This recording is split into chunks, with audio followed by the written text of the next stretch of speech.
मैं पूर्णोदय साहित्यिक संस्थान का धन्यवाद देना चाहता हूँ। प्रथम मंच की प्रस्तुति दे रहा हूँ, किसी प्रकार की गलती हो तो स्वागत है भैया। और सभी लोगों को नमन करता हूँ। पेशे से एक सिविल इंजीनियर हूँ और मुख्य रूप से भवन निर्माण का कार्य करता हूँ। अब एक दिन की बात आपको बताता हूँ कि बरामदे में एक चिड़िया आके बैठी, छोटी सी चिड़िया, नन्ही सी चिड़िया, और वो प्रकृति का कैसा संदेश मुझे देती है वो आपके समक्ष प्रस्तुत करूंगा। एक सिविल इंजीनियर के तौर पे कविता के माध्यम से मैं आपको दोनों के बीच में क्या संवाद होता है वो बताता हूं कि एक नन्ही चिड़िया बड़े दिनों में पुनः यहाँ पर आई।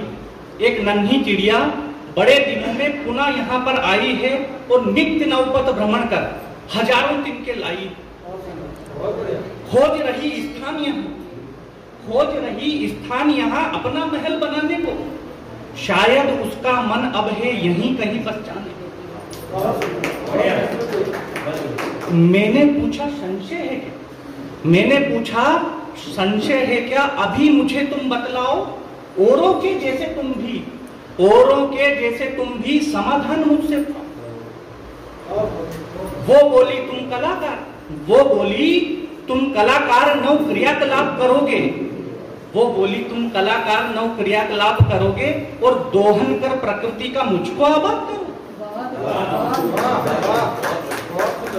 मैंने बोला सुन चिड़िया,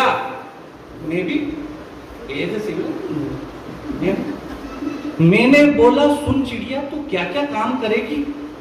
घर ऐसा बना के दूंगा जीवन भर याद करे। मैं गढ़ता हूं उस घर को जो सर्व सुविधा युक्त हो और वास्तु की दोष बलाओं से परिसर सारा मुक्त हो। ऐसी सामग्री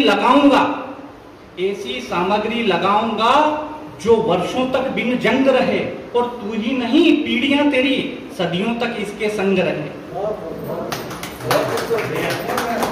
हंसी फूटी उसकी ये सुन, बोली हाँ तुम ज्ञाता हो, नव जीवन के नव शैली के तुम ही तो निर्माता। प्रकृति को तजते हो क्या तुम ही हो वो मानव? करते दोहन धरती का, अरे दानव हो तुम मानव। तुम लाख उगालो हीरे। अभी आपने सुना होगा कि सरकारें हीरो की खदानों के लिए बहुत बृहद जंगल को नष्ट करने को तुली हुई थी, तो वो भी थोड़ा सा प्रकृति के कि तुम लाख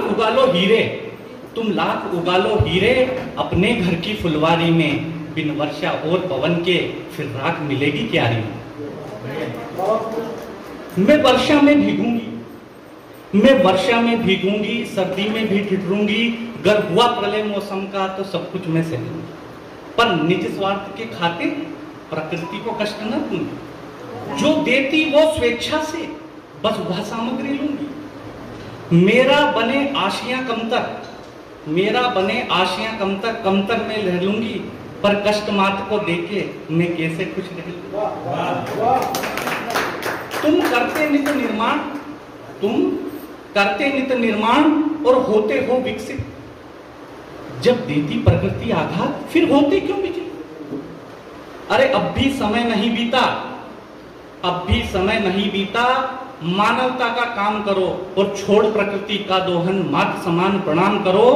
देगी वो इतना एक पल में सदियों तक ना पाओगे, और थोड़े से आशीष से आनंदित हो जाओगे। धन्यवाद।